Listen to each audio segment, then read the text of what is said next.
Germans were in their trenches, and the Allied forces were in theirs. And all of a sudden, the Germans started singing Silent Night. And you know the story. And then the Allies started singing. Pretty soon they put down their weapons, they got out of their trenches, and they exchanged gifts of what they had, cigarettes and chocolate and coffee, whatever they had. And they were at peace on Christmas Eve, out of the trenches. And the next day they had a game of soccer and enjoyed each other's company and shared what they had. And that night, they went back to their trenches, went back to war. But isn't there something so beautiful about that calling, that yearning, that something inside of us that longs to have peace and care for one another? Advent, the emergence of hope, the emergence of peace, the emergence of joy, calm, delight. So the message this morning is building on the first 2 days of Advent, the first 2 Sundays of Advent. So when we talked about hope, we saw these tidings of good news. The hope that is being offered at Christmas time is that God is not far away. God is not over there. God is this mystery which has for ages been hidden, now revealed to you, which is God is in you. Hope. I don't have to beg God to come out of heaven. Peace. Why? Because while we were still sinners, Paul says in Romans 5:8, before we did anything, God forgave us and reconciled us to God's self. So everybody in the world is already forgiven. Forever. Peace. Now it's up to us to accept that peace and enter into that peace.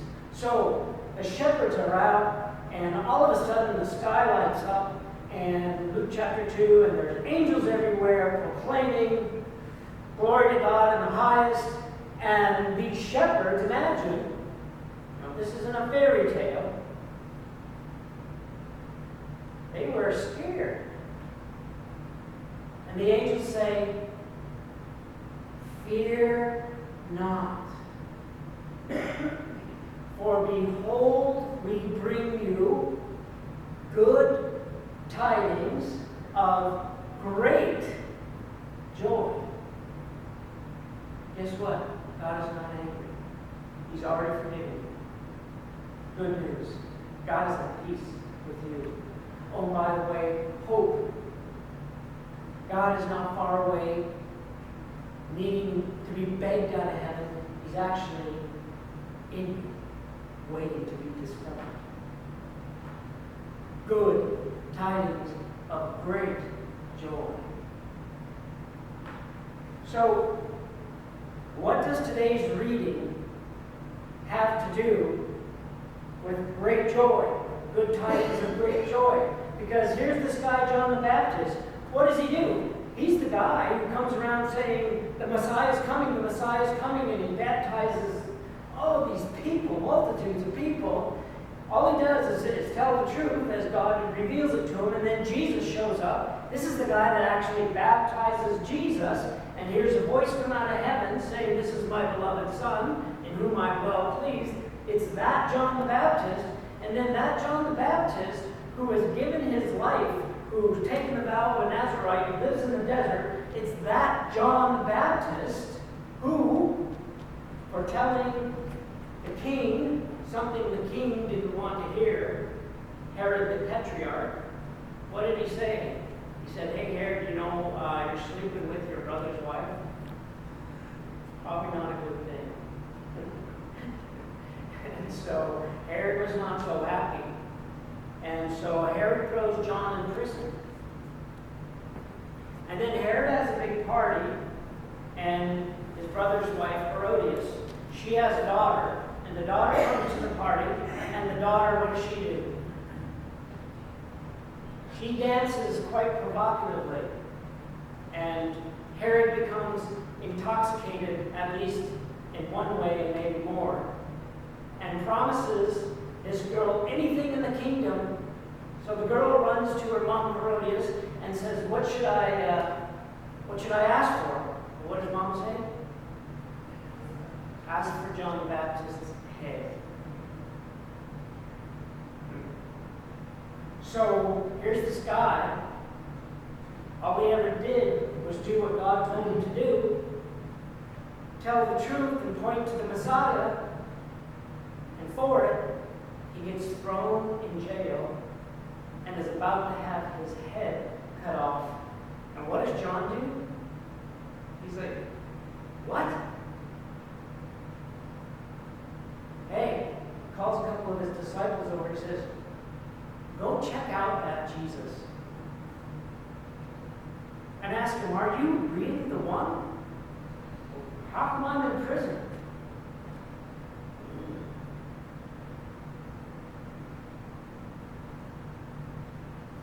So it rained on John's parade. He's going to get killed. And the reality in life is sometimes it rains, doesn't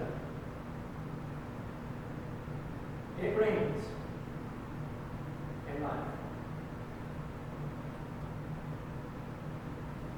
Sure, sometimes we make poor choices and we suffer those consequences, but John wasn't making any poor choices. It rained on his parade.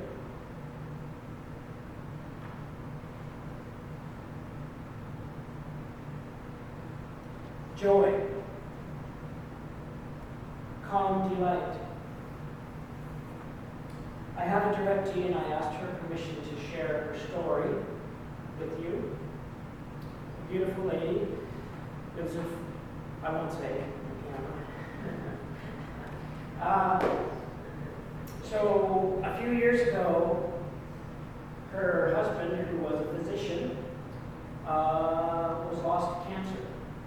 And he died. Shortly after she got cancer and had to have treatment and surgery. Then she had open heart surgery. She lives alone. And a couple of weeks ago, she went in for a checkup.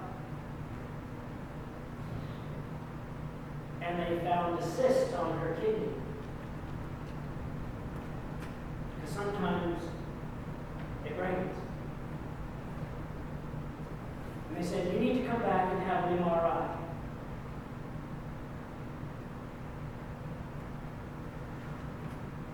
What kind of sin do you think she was tempted with?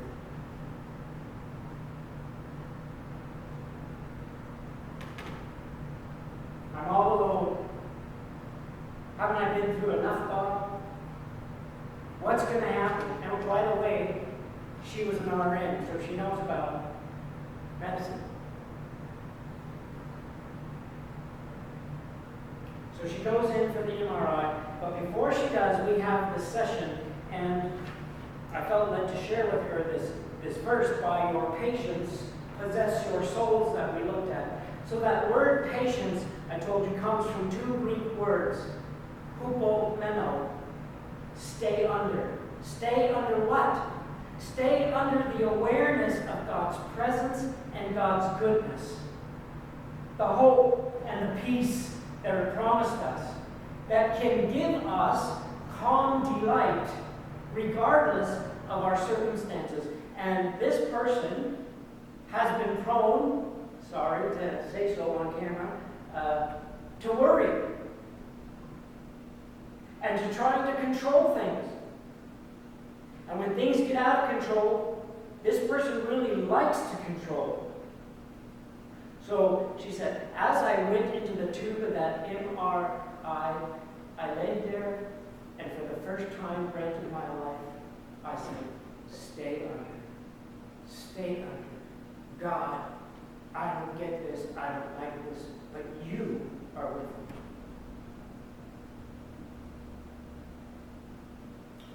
A few days later, they call, we have the results from your MRI. You need to come see the doctor and don't miss this appointment. So imagine where her mind could go. But she didn't. She said, Brent, for the first time in my life, I stayed under and so possessed my soul. This is real life. This is a real person. This isn't a book. I'm not making this up. And I asked to share her story because it gives her joy to know that in all of her past patterns of fear and controlling, her life can actually be a witness to the goodness and faithfulness of God, even facing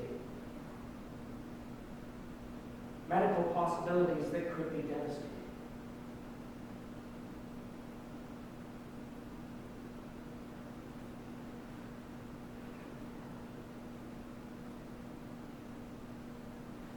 You see, happiness is connected to circumstances that can come and go.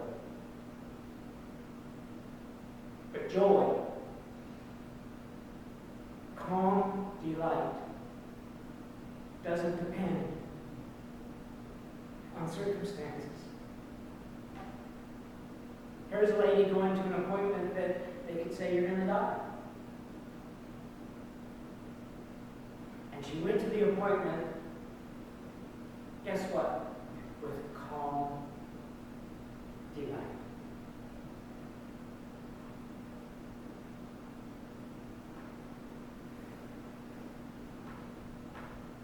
So my prayer for us is that we would learn to stay under the awareness of God's presence and goodness, so that when it rains in our life, because it will rain, we stay in that place that is anchored in the goodness and the faithfulness of a God who says, hey, there's hope, I'm right here with you, I'm in you. And there's peace. I'm not angry. I'm for you. I'm with you. We're in this together. Trust me. And let your heart embrace calm delight. Joy to the world. The Lord has come. Let earth receive her King. What do kings do? They rule. Let calm delight rule in your heart.